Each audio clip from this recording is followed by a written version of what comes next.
Bonjour, bienvenue à Lingua Francia avec Siam. Dans la vidéo d'aujourd'hui, je vais vous présenter la fiche de lecture de Antigone de Jean Anouilh en 10 informations essentielles. 1. Le titre de l'œuvre. Antigone. Antigone est le nom du personnage principal de la pièce. Et en même temps, c'est le titre de l'œuvre. Donc on peut appeler cette pièce une œuvre éponyme. 2. Le nom de l'auteur. Jean Anouilh. 3. Sa biographie.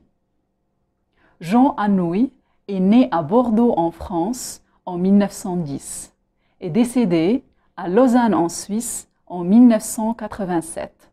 C'est un dramaturge français qui s'est inspiré du théâtre classique, précisément la tragédie classique, pour écrire ses œuvres. Parmi ses œuvres les plus importantes, A. Le voyageur sans bagage, B. L'Hermine, C. Eurydice. 4. Date de l'écriture, 1942. 5. La date de mise en scène ou de présentation, 1944. 6. La date de parution ou de la publication de l'œuvre, 1945. 7. Genre de l'œuvre, une tragédie moderne. La tragédie est un genre de théâtre qui met en scène des personnages faibles devant leur destin et qui finissent par mourir. Moderne, c'est en comparaison avec la tragédie classique. Dans la tragédie moderne, principalement dans Antigone de Jean Anouilh, on peut remarquer que l'œuvre ne respecte pas les règles de la tragédie classique. Par exemple, il n'y a pas d'acte ni de scène. Les personnages utilisent des niveaux de langue différents. Et la pièce est écrite en prose et non pas en vers comme dans la tragédie classique. 8. Le cadre spatio-temporel de l'action. L'action se passe à Thèbes. C'est le cadre spatial, précisément au palais du roi. Le cadre temporel, c'est l'Antiquité grecque. 9. Les personnages. Le personnage principal de la pièce est Antigone.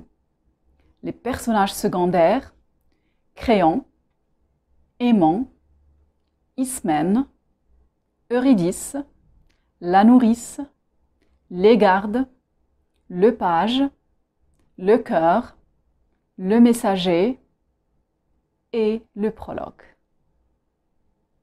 On peut aussi faire une autre classification des personnages. Les personnages qui font partie de l'action. Les personnages qui sont externes à la pièce. Les personnages qui font partie de l'action, Antigone, Créon, Légarde, le page, Eurydice, Ismène, Aimant. Les personnages qui sont externes à la pièce, le messager, le chœur et le prologue. Et 10. La tonalité de la pièce. Tragique. Pour faire une petite révision, je vous laisse un document avec un questionnaire sur la fiche de lecture express que je viens de faire. Voilà, on arrive à la fin de la vidéo. Si vous avez des questions ou des remarques, n'hésitez pas à me les poster. Merci et à bientôt pour une nouvelle vidéo et une nouvelle leçon.